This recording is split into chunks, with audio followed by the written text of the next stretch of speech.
Hey, it's NPR's Book of the Day. I'm Andrew Limbong. What happened before can happen again. That's a point Congressman Jim Clyburn makes in today's interview. His new book, The First Eight, is a look at the 8 black congressmen from South Carolina who came before him. The book began as an exercise in history, a way of remembering the people who forged a path for Clyburn. But in this interview with NPR's Michel Martin, Clyburn talks about how the direction of the book changed after the 2020 elections, from looking back in the past to saying something about the present. That's coming up. This message comes from BetterHelp. The holidays are a time of traditions, like making your grandmother's pudding recipe or watching that movie you've seen 1,000 times. Incorporating therapy into your life can help you take time for yourself during what can be a joyful but sometimes tough time of year. And by caring for yourself, you can show up more for the important moments. This December, start a new tradition by taking care of you. Visit BetterHelp.com/NPR for 10% off.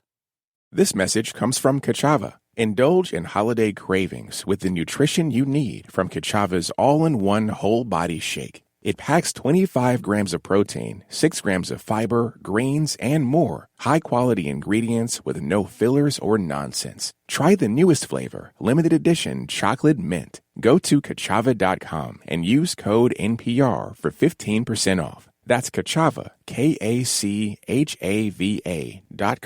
code NPR.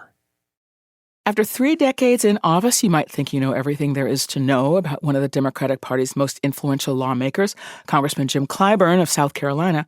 But one assumption many have about him is incorrect. He is not the first black congressman from his native state. There were 8 others before him. His new book, The First Eight, tells the story of these 8 men who overcame incredible odds, from slavery to freedom to the bloody backlash of Reconstruction, and paved the way for him and others in American politics. And Congressman Clyburn is with us now in our studios in Washington, D.C. Congressman, thank you so much for coming by to see us. Thank you very much for having me. I know that you were a history teacher before you entered politics, although you were always, an activist. But so many of the people in your book, many people have never heard of. And I wondered, how did you know about them? My daddy was a real stickler for education. And my dad thought that Robert Smalls was a great guy. He introduced me to Robert Smalls. Well, tell me about Robert Smalls. Robert Smalls is number 6. The story is incredible. Honestly, it's a movie. Yeah. Robert Smalls was number 6 in this group. This is a guy who was born enslaved. His mother talked the master, their owner, into letting him go to Charleston and work on the waterfront. And while he was on that waterfront, people noticed that he had leadership skills. So he was kind of put in charge of all the other enslaved people on the ship. And the 3 guys who ran the ship, they had this habit of every Friday night they would leave the ship, go into town, would not come back until the next day. Well, one day when they were gone, Smalls smuggled his wife onto the ship and took off. So he smuggles a supply ship across Confederate lines into Union hands. Yes. Amazing. And his reward was his freedom. Everybody on the ship got their freedom, and he got $1,500 in cash, and he became the first African-American captain in the United States Navy. So let's skip through. We've already talked about Robert Smalls. Let's go to the 8th, George Washington Murray. Let's talk about him and the scheme to deprive him of his seat by the then governor, Ben, so-called Pitchfork Tillman, who created the scheme of creating sort of a set of false electors or dual electors in order to invalidate the electors who had been selected by the voters. Much like they're doing today. And I just was, I don't know if you grew up knowing about that, but when you came upon this information, I'm just wondering how it struck you. Well, when I saw what was happening after the 2020 elections, someone had taken a playbook from the 1876 election. What was going on up in Michigan, trying to get these alternative set of electors. When this happened is when I changed the direction of the book, because the book was going to be just to inform people about these guys. But then it got to the point where no, It's got to be more instructive than informing. And so I really almost started over with the book. One of the things about the book that's also interesting is you talk about, obviously, the obstacles that these men faced, and you talked about, obviously, the intense racism that they all faced. But one of the other things that's interesting is you also talk about the way the colorism dynamics played into their careers. And it's still a sensitive subject, I think, among a lot of some African Americans. And I was just wondering why it was important to you to talk about those things. I thought that it'd be real. My whole thing, that's the history.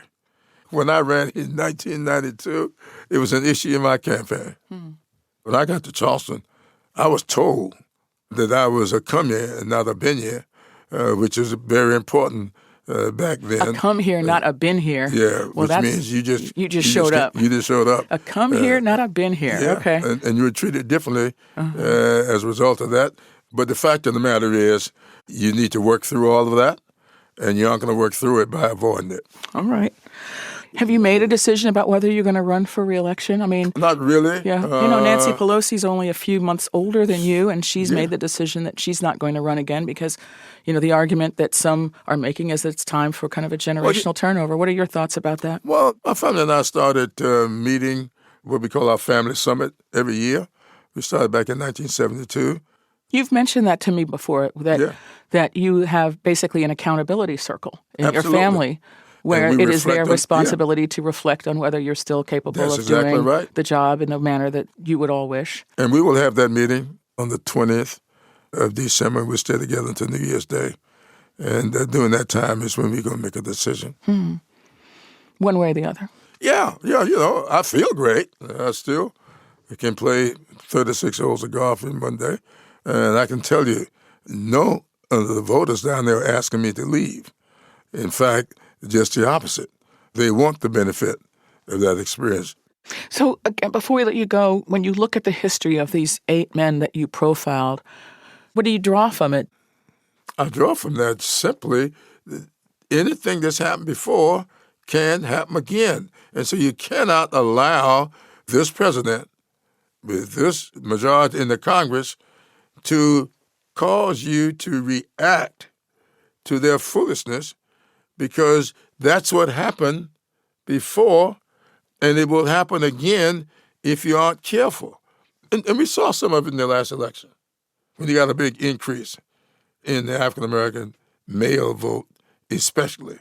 And when you talk to them, oh, he's strong. In fact, I told Joe Biden the last time I talked to him about this, I said, you know what?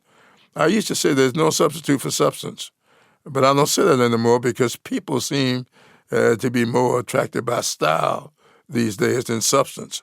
And so that's one of the things that I talk about in this book.